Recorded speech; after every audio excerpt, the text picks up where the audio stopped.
8 मार्च को मनाया जाता है। इसके पीछे एक लंबी कहानी है महिलाओं के इतिहास की।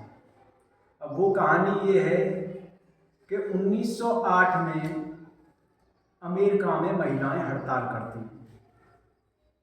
क्योंकि उस समय जो कंपनी के लोग थे वो उन पर ज़्यादा काम दिया जाता था। महिला 16 घंटे काम करना पड़ता था। हालांकि पहला समय ही ऐसा था कि या पुरुष हो या महिला सबको ज़्यादा काम करना पड़ता था, लेकिन महिलाओं की स्थिति ज़्यादा इसलिए खराब थी कि उन्हें घर का काम भी करना पड़ता था। तो महिलाओं ने हड़ताल करी कि हमारा वेतन बढ़ाया जाए और काम के जो घंटे हैं वो कम करे जाएं। अब इसका प्रभाव ये हुआ कि कई और महिलाएं उसमें जागरूक हुई और उन्होंने कहा कि हमें वोट का भी अधिकार मिलना चाहिए। पूरी दुनिया का इतिहास बताता है कि महिलाओं का जो स्तर है वो नीचे रहा है, बहुत नीचे रहा है। जैसे जो यूरोपीय लोग थे या वहाँ के ज़्यादातर बुद्धिमान और विचारक लोग थे, वो मानते थे कि महिलाओं में आत्मा नहीं होती है, यानी महिला सिर्फ एक वस्तु है जो सिर्फ उपयोग और उपभोग के लिए बनी हुई है। तो अब धीरे धीरे ये चीज़ें महिलाओं में जोर पकड़ना प्रारंभ हुई और महिलाओं को ज़्यादा सम्मान जब मिलना प्रारंभ हुआ जब दो विश्व युद्ध हुए, पहला विश्व युद्ध और दूसरा विश्व युद्ध। कारण ये था कि जितने भी पुरुष थे वो युद्ध करने चले जाते थे और महिलाएं बचती थी।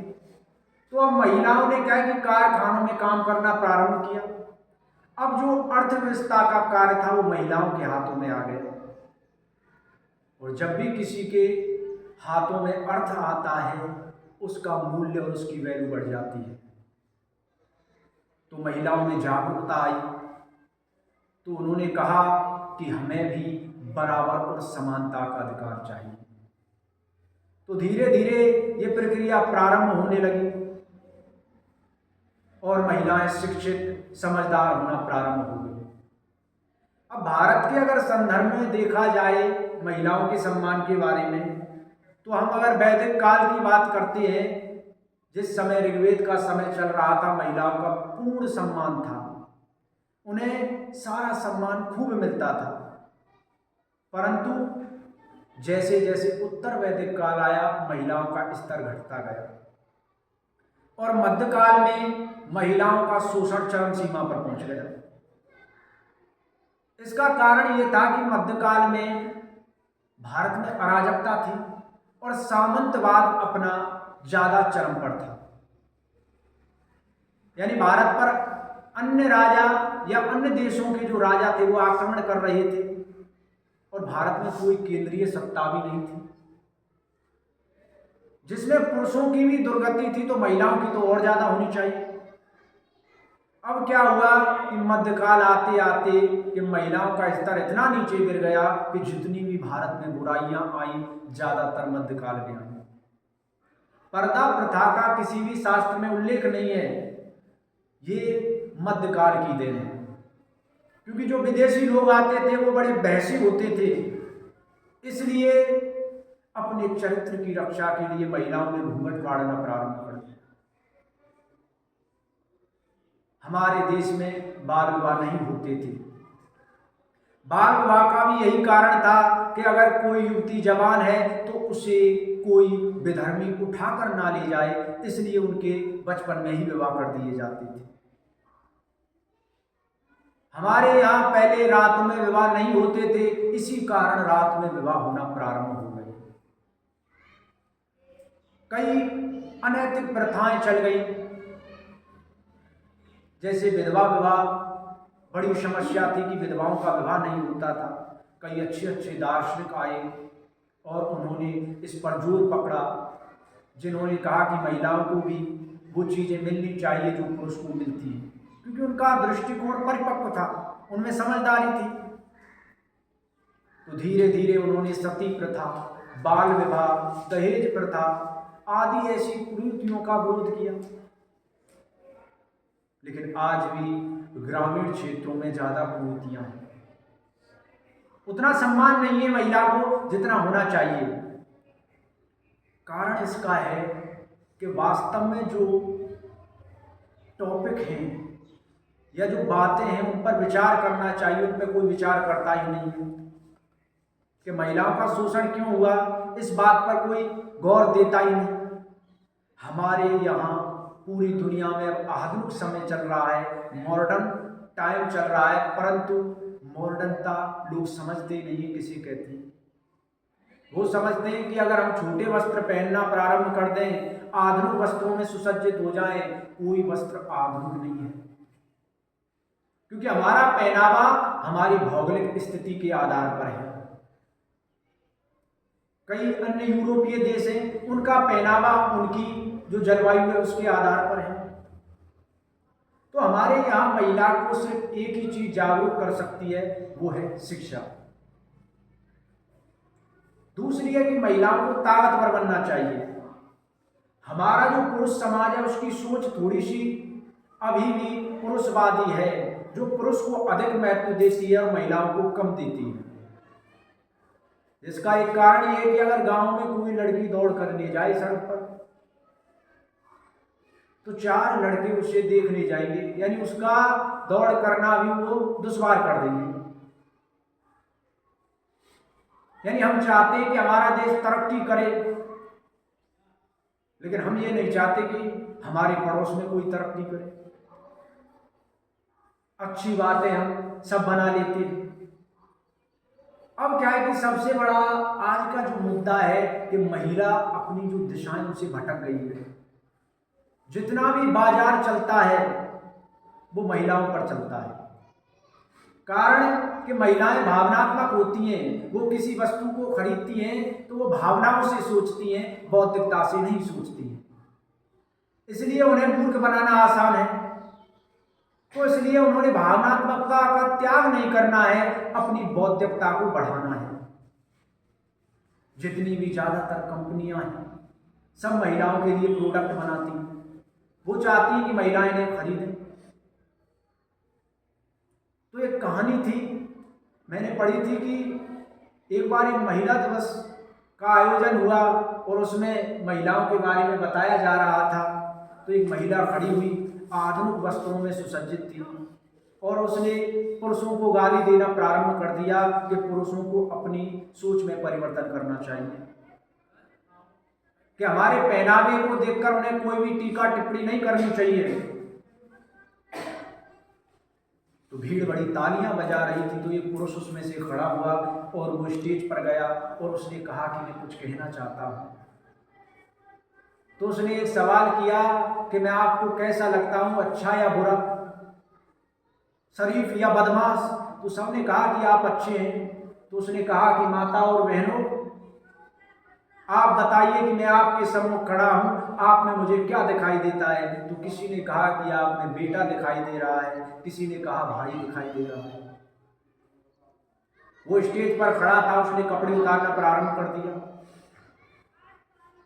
सारी भीड़ गालियां देना प्रारंभ कर दी, यानी ये तो बड़ा निकम्मा है, बेशर्म है, इसके तनक भी हया नहीं है। और उस लड़के ने माइक थामा और चिल्लाकर कहा कि आप थोड़ी देर पहले तो मुझे अच्छा और शरीफ चरित्रवान बता रही थी, अब ऐसा क्या हो गया कि मैंने कपड़े उतारे और आपको सिर्फ मुझ में एक पुरुष और एक वैसी ही दिखाई दिया, भाई या कोई पुत्र क्यों नहीं दिखाई दिया? तो कपड़े आदमी के चरित्र में सहायक हो सकते हैं। यानी आप जैसे कपड़े पहनेंगे, दूसरे के दिमाग पर यह प्रभाव अवश्य पड़ेगा कि वो आपको किस दृष्टि से देख रहा है। एक लड़की थी, महिला थी, तो वो क्या है कि वो सब्जी लेने जाती है। तो सब्जी मंडी से एक रिक्शा वाला आता है, उससे कहता है कि माँ जी, क्या मैं आपको आपके घर तक छोड़ दूँ? तो वो कहती है कि मैं पैदल चले जाऊँगा। 3-4 दिन बाद वो फिर सब्जी लेने आती है, फिर वही ऑटो रिक्शा वाला मिलता है, उससे कहता है कि बहन जी, आपको आपके घर तक छोड़ दूँ? तो उसने कहा कि नहीं, मैं चली जाऊँ। 3-4 दिन बाद फिर वो सब्जी लेने आती है और वही रिक्शे वाला उससे आता है, वो उससे कहता है कि मैडम जी आपको मैं आपके घर तक छोड़ दूँ। तो महिला उसके रिक्शे में बैठ जाती है और उससे पूछती है कि भाई साहब मैंने आपको कई दिनों से नोटिस किया कि हम पहले भी मिले थे, अब तीसरी बार है, जब हम पहले मिले थे आपने मुझे माँ कहा, जब दोबारा मिले तो बहन कहा, अब मैडम जी क्यों कह रही है? तो उसने साधारण सा जवाब दिया कि आप जब पहले दिन थी, जब आप साड़ी में थी और साड़ी मेरी माँ पहनती है, तो मुझे आपकी में जो छवि दिखाई दी वो माँ की दिखाई दी। दूसरे बार आप जब मिली तो उस समय आपने सूट सलवार पहन रखे थे, वो मेरी बहन पहनती है, तो इसलिए मुझे आप में बहन दिखाई दी। लेकिन आज आपने जींस टॉप पहन रखा है तो किसी को भी आप में माँ बहन दिखाई नहीं दे सकती। तो महिला को समझ में आया कि आदमी के वस्त्रों का भी प्रभाव दूसरे के मस्तिष्क में पड़ता है।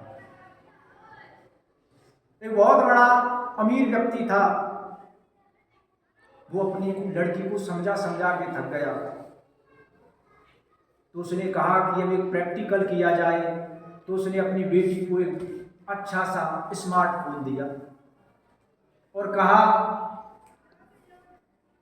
कि मैंने उसे स्मार्टफोन गिफ्ट किया। तो उस बेटी ने जब स्मार्टफोन देखा, फोन की कीमत 2-2.5 लाख रुपए थी, तो वो बड़ी प्रसन्न हो गई कि पिताजी ने इतना महंगा फ़ोन दिया है। तो पिता ने उसको फ़ोन करके कहा कि बेटी तुम्हें ये गिफ्ट कैसा लगा? तो बेटी पिता की प्रशंसा की पुल बांधने लगी, मैं पिताजी फ़ोन बहुत अच्छा है। तो उसने कहा कि बेटी अब तुम इसका क्या करोगी? तो उसने कहा कि मैं इसका कवर लेके आऊँगी, इस पर आवरण चढ़ाया जाएगा प्लास्टिक का, जिससे इस पर स्क्रैच नहीं पड़े। तो पिता ने फ़ोन करके कहा कि भाई बेटी, यानी तुम उस कंपनी वाले की बेइज्जती नहीं कर रही कि इस पर आवरण चढ़ा रही हो, इसकी सुंदरता नष्ट हो जाएगी। तो बेटी ने कहा कि पिताजी, फोन पर कवर चढ़ाने से या आवरण चढ़ाने से किसी की सुंदरता घटती नहीं बल्कि बढ़ जाती है। तो उसने कहा कि मेरी बेटी, तुम्हारा शरीर इस फोन से अधिक कीमती है, क्या इसे ढकने से तुम्हारी सुंदरता घट जाए? तो आज पुत्री को समझ में आ गया था कि आवरण से या सही कपड़े पहनने से किसी की सुंदरता नहीं घटती, बल्कि सुंदरता लोगों के गलत काम करने से घट जाती। तो नारी का असली सौंदर्य है शिक्षा। तो इसलिए कई लोग कहते हैं कि नजर बदलो नजारा बदल जाएगा, तो कई लोग कहते हैं कि नजारा बदलो नजर बदल जाएगी। दोनों बातें अपने आप में जितनी सही हैं, दोनों दृष्टिकोणों से वो सही है। कई लोगों को का जो दृष्टिकोण होता है वो वैसा ही देखते हैं, और कई लोगों को जो दिखाई देता है उनका वैसा ही दृष्टिकोण बन जाता है। अब ये आप पर निर्भर करता है कि आप क्या चाहते हैं। तो इसलिए महिलाओं को ताकतवर बनना चाहिए, शिक्षित बनना चाहिए, समझदार बनना चाहिए, अपनी समानता के लिए लड़ना चाहिए। लेकिन ऐसा नहीं है कि आप एक उपभोग की वस्तु बनकर रह जाएं। और जो उपभोग की वस्तु बनती है, जो सौंदर्यता में अपने आप को खपाते हैं, उनका शोषण होता है, शक्तिशाली बने। तो इसलिए प्रत्येक महिला को शक्तिशाली बनना चाहिए। वो शिक्षा का क्षेत्र हो सकता है, वो शक्ति का क्षेत्र होता है। आपको समाज दबाए तो आप इतने समझदार बनिए कि आप उस समाज के आदर्श बन जाएं। तो इसलिए लोग टीका टिप्पणी करते हैं, सही बात के लिए अगर व्यक्ति कदम उठाए तो उसे सफलता अवश्य मिल जाती है। वैसे भी हमारा धर्म इस दृष्टिकोण में उच्च है, क्योंकि हमारा धर्म ही कहता है कि यत्र नारस्तु पूजन्ते रमन्ते तत्र देवता। जहाँ नारियों का सम्मान होता है वहाँ देवता निवास करते हैं, वहाँ समृद्धि निवास करती है। तो इसलिए इसे धर्म से नहीं जोड़ सकते कि नारियों का अपमान धर्म ने किया है, नारियों का अपमान सामंतीवादी सोच ने किया है। तो इसलिए जो पुरानी बुराइयां हैं उनका हमें त्याग करना चाहिए और प्रत्येक महिला का सम्मान भी करना चाहिए। और जिस तरह हम चाहते हैं कि हमारी बहन से कोई अच्छा व्यवहार करे, तो हमें भी दूसरों की बहनों से अच्छा व्यवहार करना चाहिए।